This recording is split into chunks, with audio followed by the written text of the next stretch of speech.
to what they were doing pregame. We looked very confident. We looked ready to go, and overall played one of our better games. What difference does it make when you have a crowd like you had tonight? It makes a huge difference. Again, there is a such thing as a home field advantage, and there's certain places that you play across the country where you can feel the crowd, and there's certain places across the country that you don't feel the crowd. And tonight you could feel the crowd, and that's a big difference. It's a big deal when you look at teams across the country.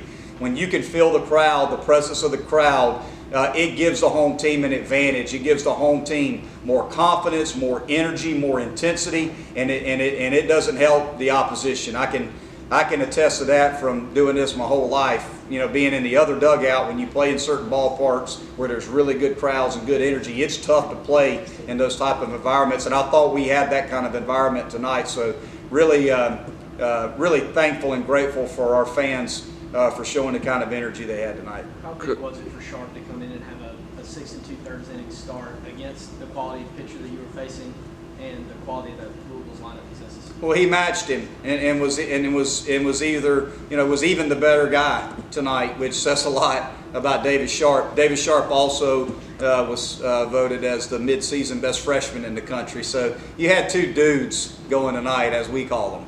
And Davis was a little bit better. Detmers was awfully good. He still punched out 10 in 6 innings of work, but we got just enough in a handful of at-bats. We didn't really have a bunch of good at-bats, but we put together the at-bats when we needed to put them together with runners on base and came up with some big hits. So, you know, it says a lot about Sharp, why he is so special and why he's able to do what he does on a Friday night against a top 10 club. Coach, second straight Friday that you didn't hit Sharp. Yeah. Was that a tough decision as well as he's been hitting? It's always a tough decision not to hit him. I mean, he's leading us in hitting. He's hitting .333 with a .436 on base percentage, so it's tough to not put him in the lineup.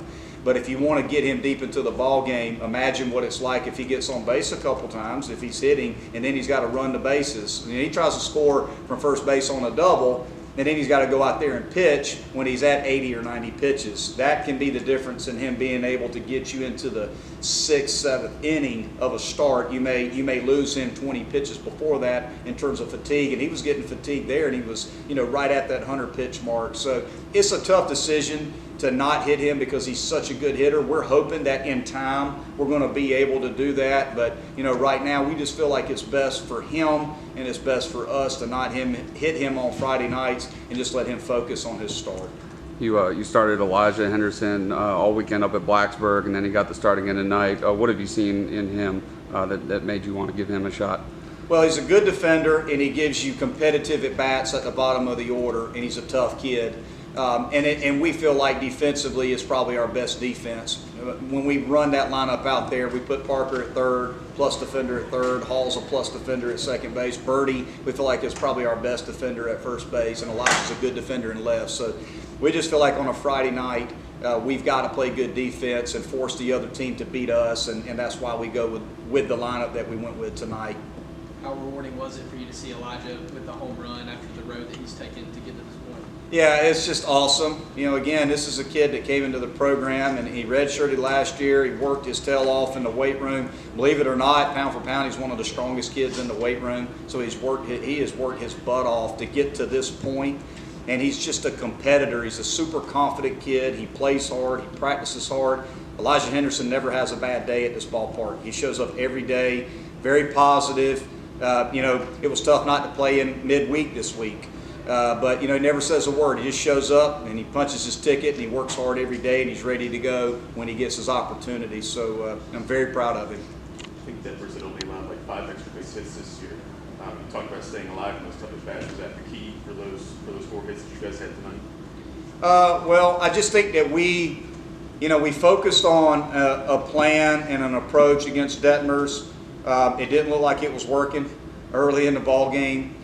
He's a guy that executes pitches at the top of the strike zone, and he's got plus velocity. He's also got a really good breaking ball. The pitches that we hit out of the ballpark were fastballs. We had to focus on trying to stay on top of his fastball, believe it or not, because he gets so many swings and misses where you're underneath his fastball because he pitches at the top of the zone. So we had to try to push the ball down. So we sat at the top of the zone. Anything below that, we're going to hack at it. And fortunately for us, we got some balls below the belt that we could get on the plane of that pitch, and we're able to hit them out of the ballpark.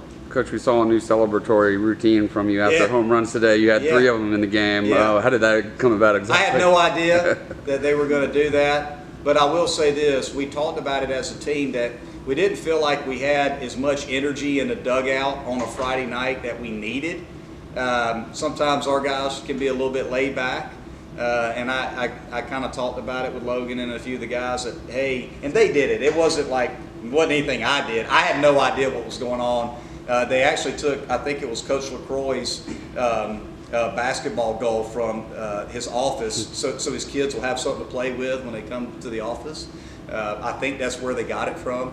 I'm not sure. I'll have to ask the guys. If that's not the case, then I'm wrong. But I thought it was very creative and clever, and I thought it was really cool. And that's what, at the end of the day, that's what college baseball is all about. This isn't professional baseball. These kids want to have fun. They want to compete for each other and for their school, and it was pretty cool to see. I think we missed the first alley-oop though when Logan hit the home run, but outside of that, we were 2 for 3 on the slam dunks.